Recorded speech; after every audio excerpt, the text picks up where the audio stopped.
Welcome to this week's bio episode, where we learn a little more about Jerik's good heart and his special sword.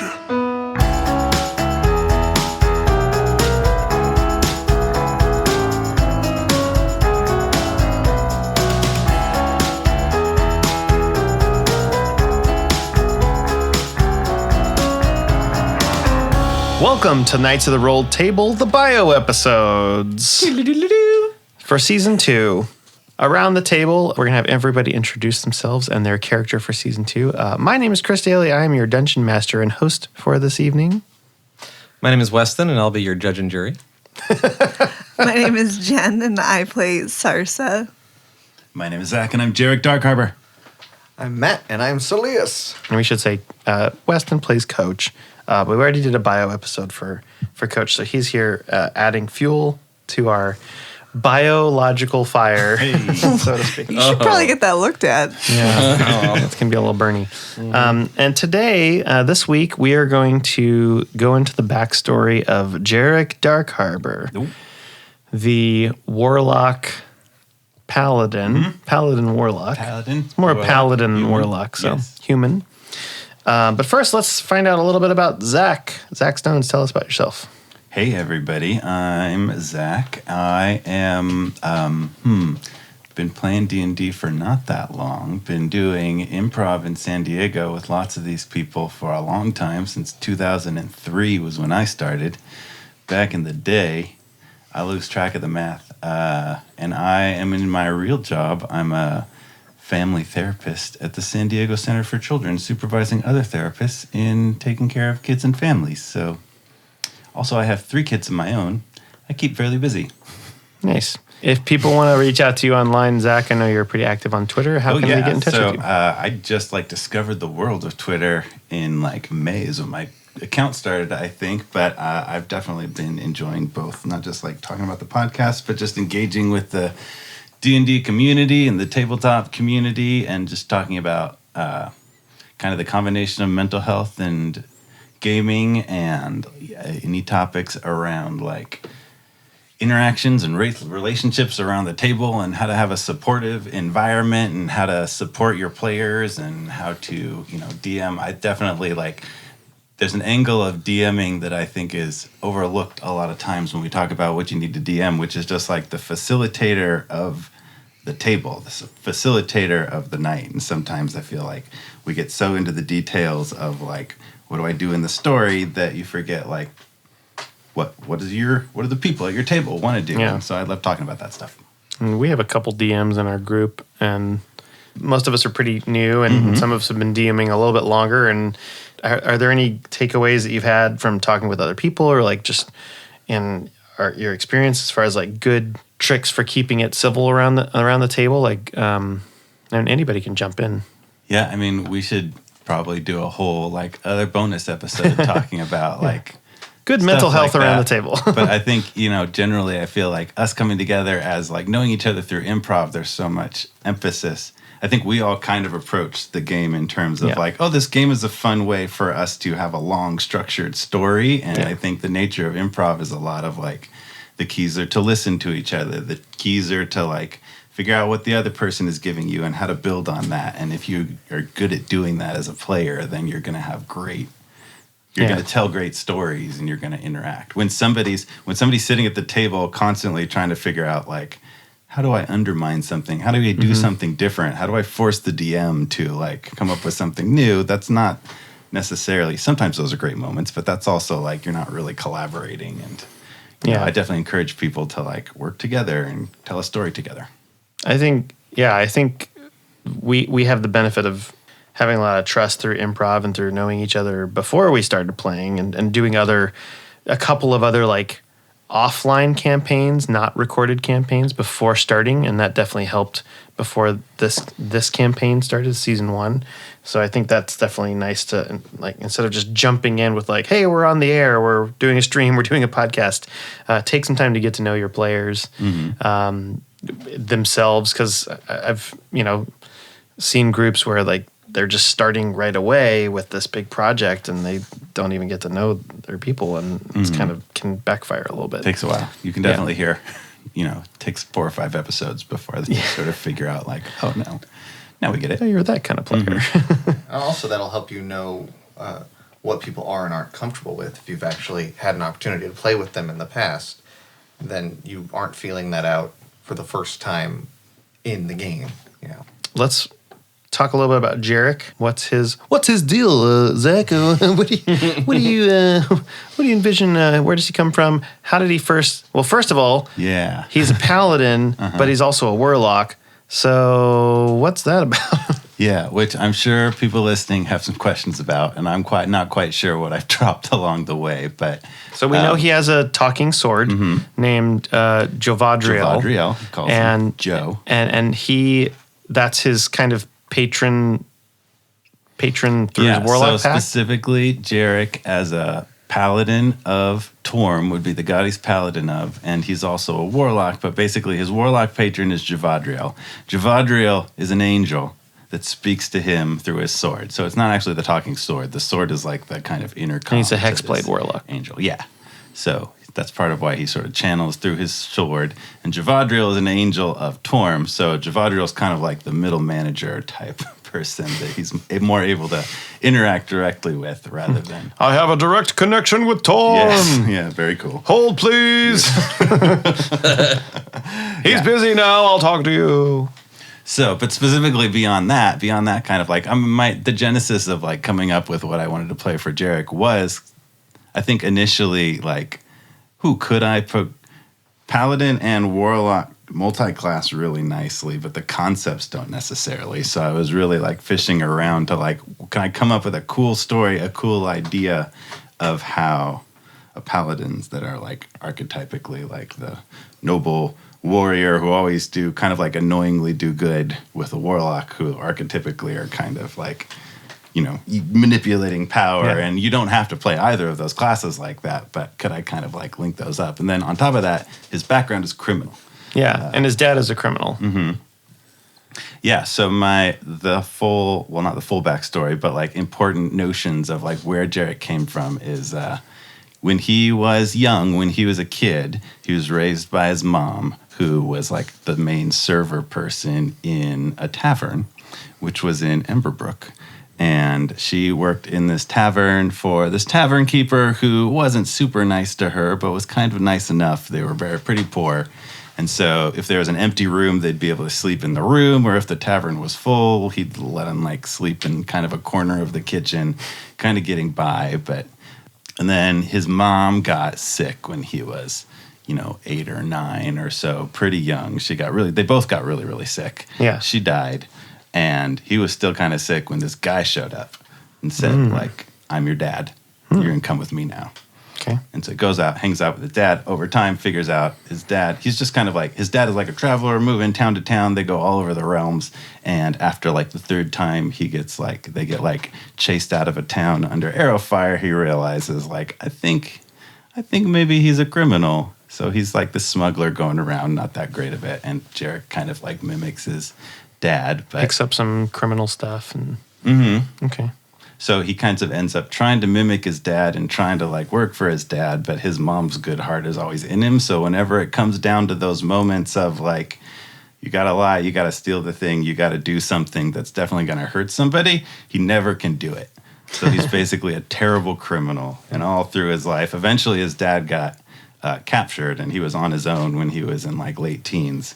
And he went on to do all sorts of like mercenary work and try to do things. But just like what happened with Chaser, that we kind of defined a lot of that, where like it always goes south because he figures out like, oh, we were supposed to steal this stuff, but actually that money was stolen from this village and they were going to buy medicine. So he gave that back to the villagers. And now the people he was working with are mad at him. So now like 3 different divisions of people want to kill him because he couldn't do the wrong thing. That's good. So did he find his sword with Jovadriel first, or did he sort of get his paladin abilities? Yeah, so at some point he came across the sword in one of those kind of like heist gone wrong kind of thing. He came across the sword, and Jovadriel spoke to him through it, And in his mind, basically, he was cursed when he found the sword, and they gave him these powers. But he thinks of like cursed to like always do good and never be able to like make those decisions. He feels like, oh, they're making me do that, but really, he was chosen because of this. Because he has a good heart. Yeah. All right. Well, what scene do you envision us playing from his backstory? I don't know. I'm open to ideas. There's plenty of any number of situations going wrong or all sorts of stuff you can play. Yeah, this is on a heist. And we're the rest of the crew and Jerik is on the crew. Maybe you're not the one in charge because there might have been some, like, hey, let's try this again. Like you need to make sure that just don't do any, just follow orders. You need to make sure that you're the lookout guy. Absolutely, okay? I got this. Be You cool, can trust man, me. Be cool. I absolutely can do this. You All right. tell us if people come. All right, listen, guys. We've got one shot at this. We've got about a 4-minute window, and I'm gonna go in there. Rexa, you're gonna come in with me. I have a perfect record. I know you do. I mean, you got the hands of gold, man. It's great. All Excellent, right. Rex. I really admire you. Rex be is like going to you. go in there. He's going to pick the lock. All right. Can I hit something? Bebo, I want you to hit something. If anybody comes through that door, you're going to hit them again. I like to hit things. All right. Sally, Yeah. I need you to be ready with that cart. Okay. You're the getaway. Course. Right. And you be ready with those horses. All right, love? I've got them. They're already ready. The fastest horses in all the realm. I know. Nice horses. Yeah. Wink, wink. All right. And then Jerik. Yes. Just look through the door, all right? Rex and I are going to go in and try to get out the loot. I need you to let us know if anybody is coming down the hallway. That's it, Yep. all right? I got it. What do you want me to do with him? If I see anybody, should I distract him? You want me to take him out? I just want you to take them out, man. Yeah. I mean, We like, talked about this. I'll hit them. you just take them Absolutely. out. Silence them, all right? I got it. All right. So, Rex, let's go. Are you I ready? have a perfect record. I know you do. I know you do. I love it, baby. Let's Gonna go. add one more to that, Rexy. Okay, go in. Okay. All right. That's a good job. Oh, you cut that really quickly. Hey. Wilson. Hey, Who are you? I am Steven. Did we get the orphanage funds yet? What? Oh, we're here to collect from the bank the funds for the orphanage. Is this my new daddy? Oh, jeez. Okay. You're gonna have to. I think it's closed right now, so you're gonna have to come back. Jerik. You have to come back tomorrow. Jerik, who are you talking to? Who are you talking to? Oh, I'm taking care of it. I'm on this. All right, take him out. All right, you guys. Can I have a hug? Listen, you're not supposed to be in here. It's kind of a restricted section. Do you have qualifications? Do you have the paperwork? You're actually parchments? there's a contaminated. This is contaminated here. There's some major rats here in need to the get the area. funds if we don't have the especially the funds. kids. You need to leave right If we now. don't What is have he the doing? funds. Take him out. I had a rat as a pet once. Timmy's very sick. Sir, if you don't have the parchment qualifications, we're going to have to ask Can you. we talk outside? Actually, why don't we go down the street a little bit and I'll talk to you there because I don't want the kids bit by the rats or anything. Well, we don't Very want a dangerous rat. rats. Time. Big teeth and Will they be Well, my if we friend? Pretty have sure an they're infestation infested. problem, we're going to need everybody to leave. Everybody let's leave leave. right now. Everybody leave the Everybody, building. let's go. Everybody leave Come the on, this building. way. With me. We're still going to get the funds for the orphanage. Otherwise, What funds for the orphanage? What This- orphanage? the orphanage that was ransacked by the flood and fire. Oh, jeez. All right. 2 You months couldn't ago. could you Timmy hasn't been able to sleep under a roof. you for can't 6 crowdfund for that or something? You Well, could we raise did. All money of the or- money came here to the bank. They Oh, gave us geez. access. Yes, there's a lump sum of money that's been held in the safe in the room that you're guarding, like where the rats are. In like a, can you? Did you get us the money, sir? I might be able to run in there real quick if you can specifically describe for me what the container of money would There is look a like. large sack of gold Yeah. inside of Okay. the safe. Yeah, That's it. just that's a big sack. Of gold. I hope the rats Okay. haven't chewed through the sack. Oh, I will go check. You know what? You guys wait right here. Very dangerous in there. Just wait right in here. I'm All gonna right. run in there real quick. Thank you, sir. All right. Yes. You're Okay. so kind. Thank you. Do not call me that. All right. Jerik, orphanage did you says take him so. out? Yeah, they are Did you out. take- Yeah. Oh, I need you to. Hey, you know, listen. Stabby, No, stabby. we're not gonna have to worry about them. You don't want the guards coming down on us for killing Rex, kids. are we That'd good? be Do you have the terrible. money? Listen, what's the money look like? Is a chest? Is a like a engraved chest or like magic weapons? Are we looking at jewels? What? I have a perfect record. Thank you, Rex. Yes, you do. We're going to build on that. Boss, are we looking for like anything specific here or just... the large bag of money. Can't hold the horses much All longer, right? They're Rex has raring got a to perfect go. record. We can't tarnish that. Okay, here's the thing. No, we don't want to do that. But if we took... Wait, shh, hold on. He's almost done. Oh, I love that sound. What we got, baby? Oh, that's a big sack of gold. That's massive. Listen, so once we're going to divide this gold up, we can do whatever we want with it, right? We can... Yeah, it's yours. I mean, everybody gets a cut. All right, so what if we were to take this money and donate it to like maybe the local orphanage? What? And then we would build our reputation in this town, and then they'd entrust us to do even bigger jobs. Maybe Don't they'd need make a reputation in this town. We're moving on to the next one as soon as we can. The halfling pulls his sword. Listen, are you saying that we got this money and you just want to give it away after us pulling this job? Rex has got a perfect record.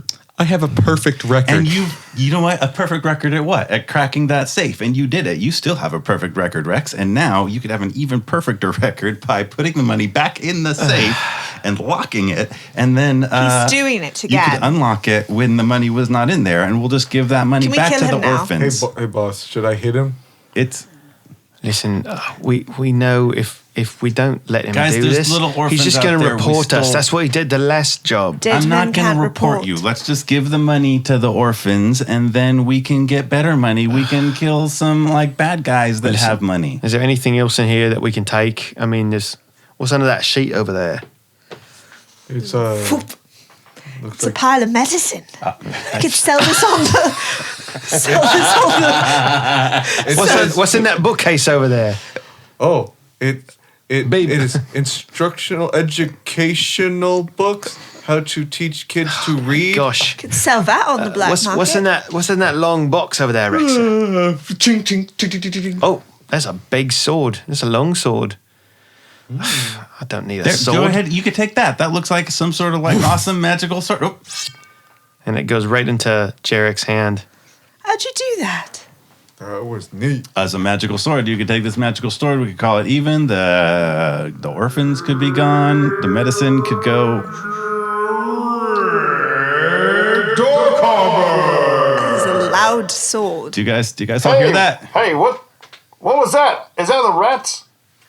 Yes, it's a rat. Stay out there with the children, please. Jerik, I like to hit kids. did that sword just talk to you?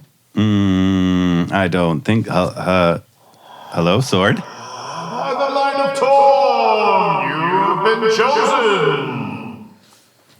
I'm kind of in the middle of something right now. Wow, it's bright. Okay, yeah, let's make some we light. gotta go. Let's get out of here, guys. Right. Let's get out of here. Get on the horses. Okay, I'll see you guys back at the hideout then. We'll meet up later. Bring the money. No, probably not. Perfect record. I know, baby. I'm sorry. We'll get a pint. We'll do something else. Is there the money for the orphanage? Yeah, there's the money for the orphanage. Okay, do you mind if I take just a little of this? Or you need all of this money for the orphanage, or A large orphanage. I don't think you work here. that's fine. No, I don't. We were trying to steal the money. Just go ahead and take it. It's fine. What? Okay. Thank you. Forget I You said probably should this. leave. No, that doesn't work on me. Waving your hand. That's fine. Just get out of here. Just Okay. Go well, on. Have a nice day. Thank you, good sir. I just work part time here. I'm not. Don't have the authority to arrest you. It just makes me very uncomfortable. No, yeah, that's fine. Enjoy your The least secure orphans. bank of all time. Dude's It's like a mall cop in a bank. It's a crowdsource fund. Somehow there were horses in the bank. They're right outside. They're outside. They're right outside the door. It's not a big bank.